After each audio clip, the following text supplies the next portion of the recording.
Hello my friends, my name is Ty. I'm a tarot and oracle reader. Back again with another unboxing. Today it is the White Numen Sacred Animal Tarot, created by Alba BG. Picked this one up at an event that I recently went to. The art style really caught my eye, and as you might know, if you've seen some of my other videos and my collection, I really like animal themed decks. So this one certainly had some really interesting looking art to it. The publisher is Liminal 11, which is not one that I think I have any other decks by. So I'll show you the back. It says, lighting your path to the spiritual realm. Inspired by ancient rituals and stories of sacred animal spirits, White Numen Tarot forms a path to human reconnection with the natural world and spiritual realm. A stunning and original tarot deck by Alba Ballesta González. Includes 2 bonus cards. So let's get into the plastic on this one.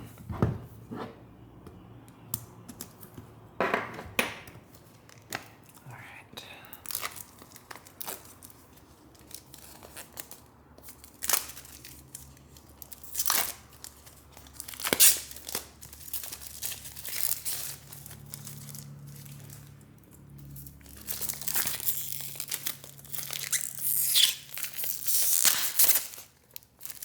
Okay.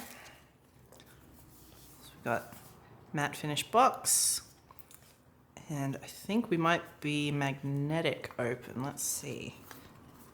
Thumb tab. Oh, yep, there we go. So it's magnetic open at the bottom. So that's pretty cute. What do we slide out? Ah, look at that. Little moons and stars, which we love. So on one side, WN, White Numen, both sides. That's from the top. So we just slide these out. All right, so it's been packaged with some cardboard there. All care taken, that's nice. So let's look at the book first. Oh, look at that illustration. The illustration style really drew me to this deck. We'll see how much we can get in focus if I bring it up close there. The color is just so eye-catching, and also like the way that the figures and things are drawn, the faces, gorgeous. So,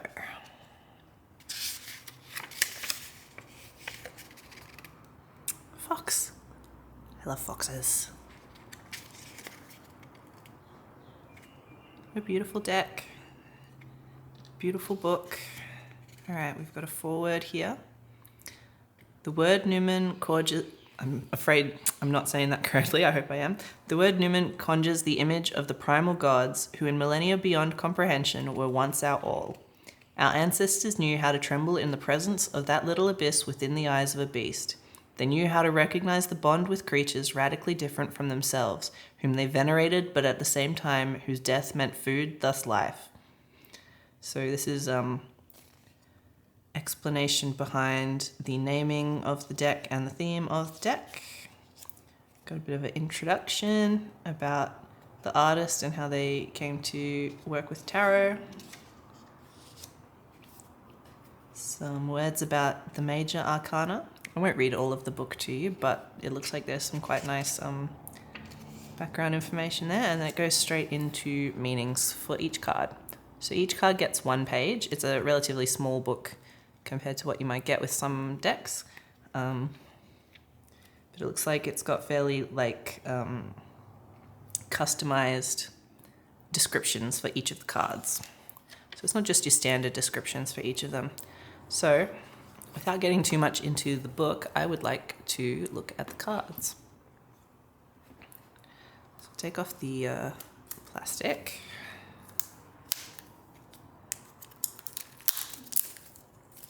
All right, so the back of them actually has this beautiful artwork. So you've got, it is not symmetrical upright as inverted. So if you work with reversals, that's going to be evident. I do work with reversals, but I also don't mind that in the back of a deck. cardstock is a little thin, little shiny, little slippy, but the print is nice and bright. Look how bright that is. So starting with the Fool. Beautiful.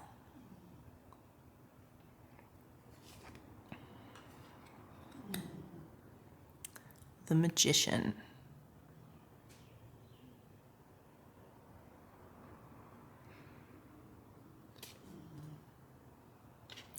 The High Priestess.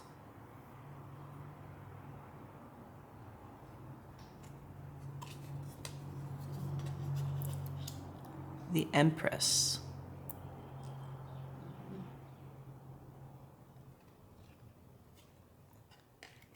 The Emperor.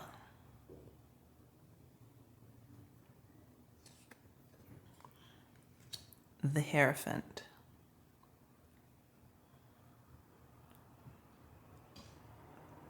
The faces and some of the like adornments, I just really enjoy this style that has gone into this. And of course you've got some of the traditional imagery there. The Lovers. Still with the snake. The Chariot. Wow, that's such a cool chariot.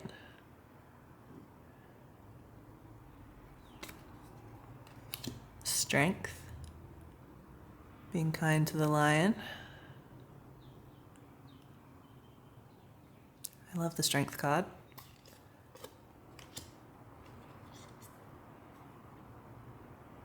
That's a tiger. You know what I mean. The Hermit.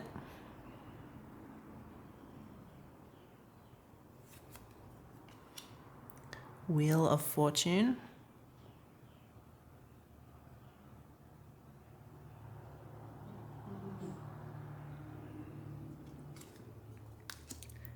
Justice. Let me just get that overhead light. Justice. The Hanged Man. Such a bright example of this card. You never usually see anything like that for a Hanged Man. I feel like that makes it really approachable. Sometimes the title even of the Hanged Man can put off querents who are new to tarot. So that's nice.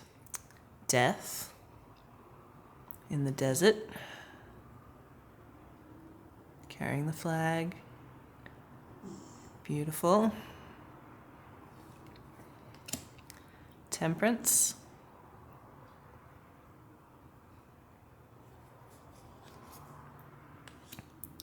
The Devil.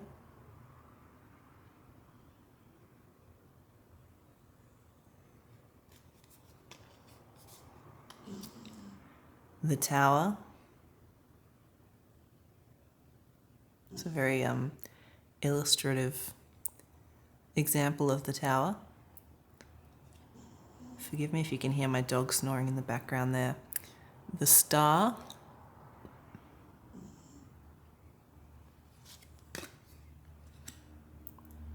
The Moon.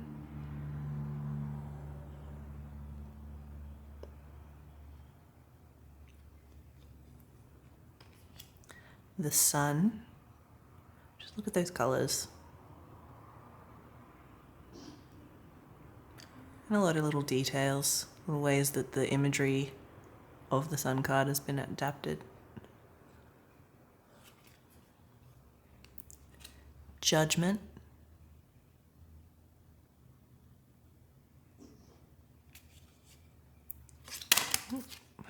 Sorry. The World. Carrying such a huge bounty. That's so nicely done. The Ace of Wands with everyone reaching for it. Two of Wands.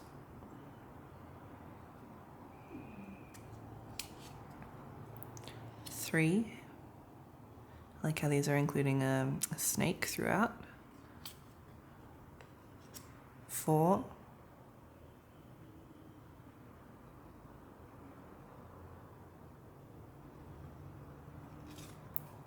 5 of Wands,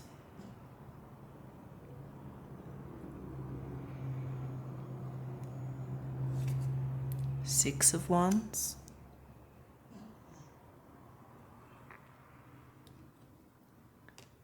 Seven,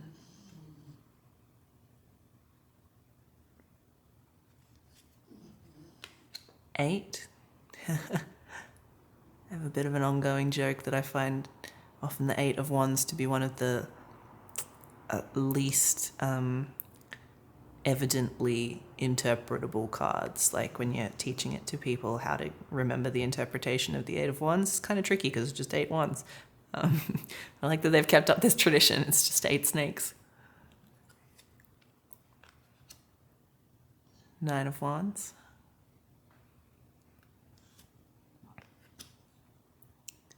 Ten of Wands,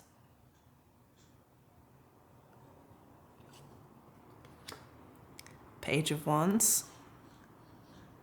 I like this, the way that the characters are dressed as well, the way that it all varies.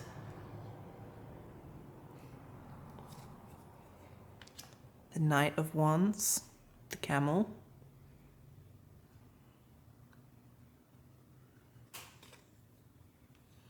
Queen of Wands. Wow. Holding the blue flame. King of Wands, holding the red flame. So they're a nice pair together. Ace of Cups.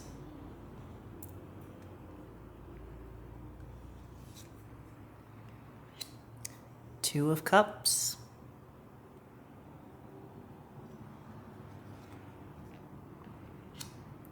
Three of Cups.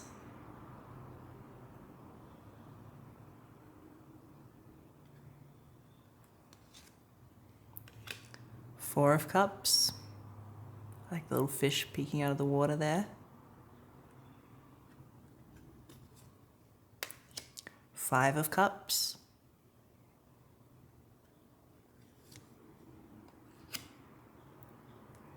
Six of Cups.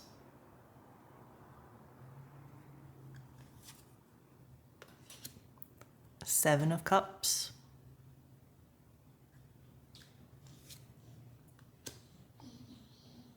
Eight of Cups.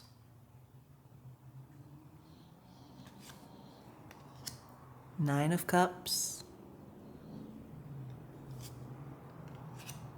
10 of Cups.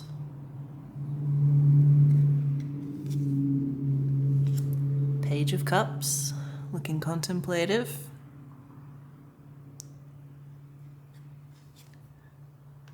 Knight of Cups.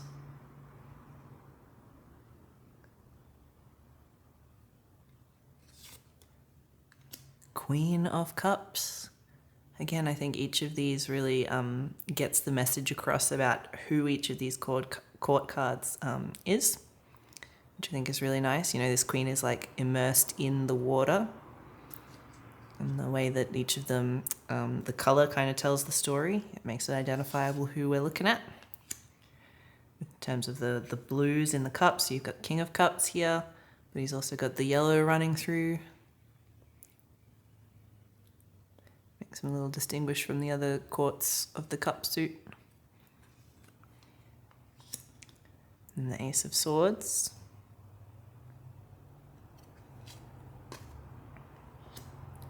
Two of Swords.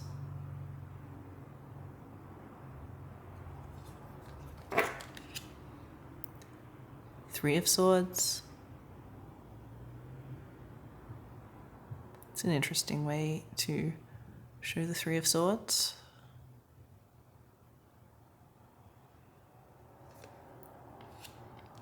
Four of Swords.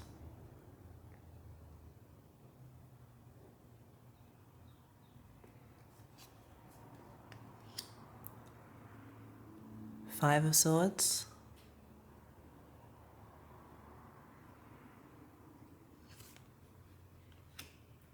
Six of Swords.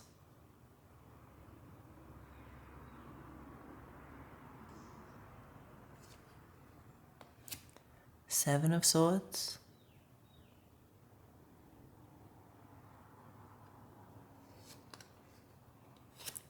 Eight of Swords. Be interested to read about the descriptions of some of these. Don't think I've seen an 8 of Swords holding a chicken. Maybe I'm misremembering.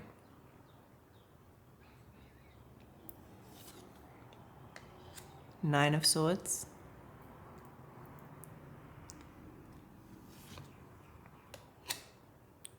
Ten of Swords.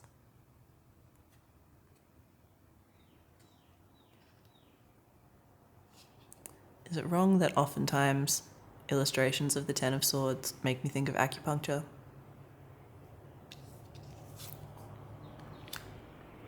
Page of Swords.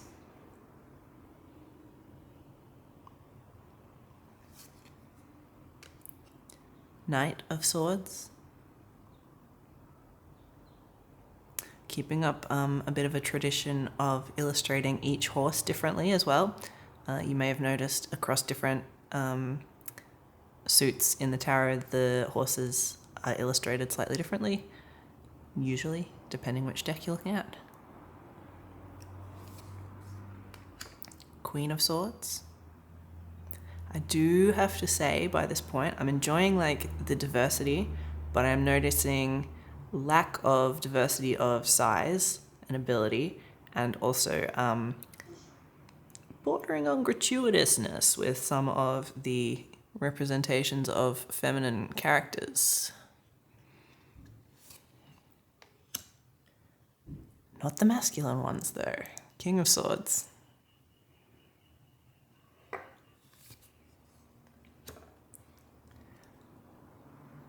Ace of Pentacles.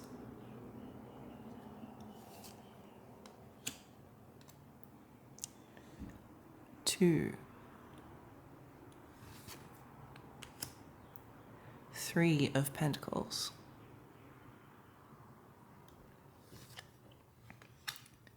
4.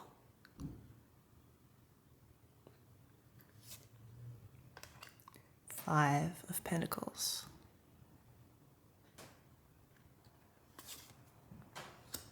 6. Oh, there you go, shirtless man.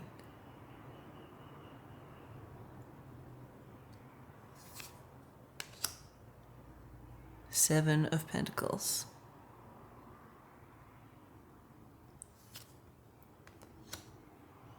8.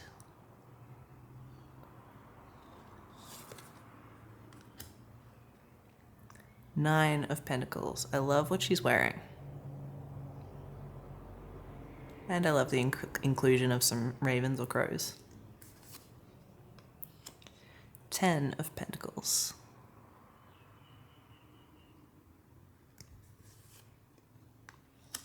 Page of Pentacles.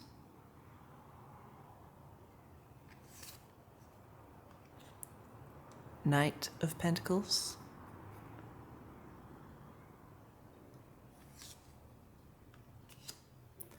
Queen of Pentacles.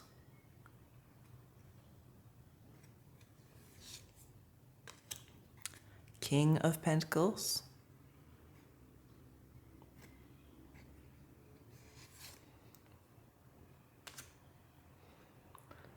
And then we have some additional cards in this deck. So this one's white Numen and black Numen. So I'm going to look in the guidebook just to see what it has to say about those two. So let's see. So the black Numen is about void, pending loss, and corrosion. The two Numen face their own extinction. 2 branches upside down, just about to burn into the sacred fire. The world is about to be spun upside down, and yet they still guard their altar, which drowns slowly into the depths. Once absorbed by the haze, their sacred nature shall depart, simple beasts once more, still with the promise of a re-encounter of the divine.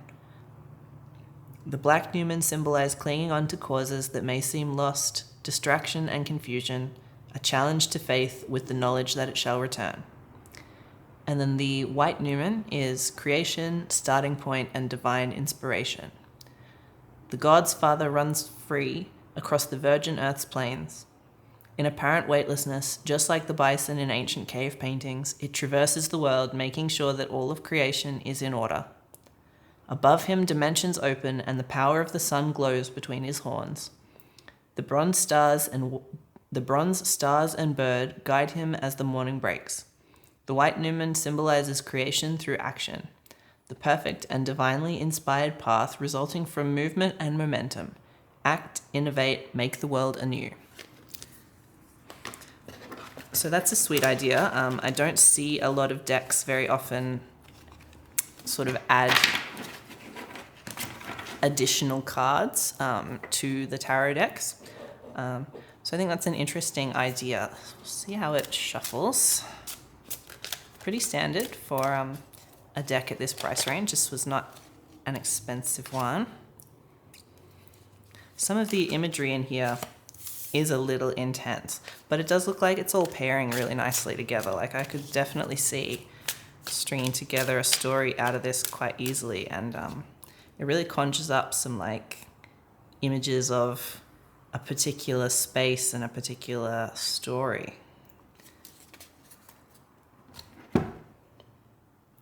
So I will be interested to combine that with some other decks and see how it reads.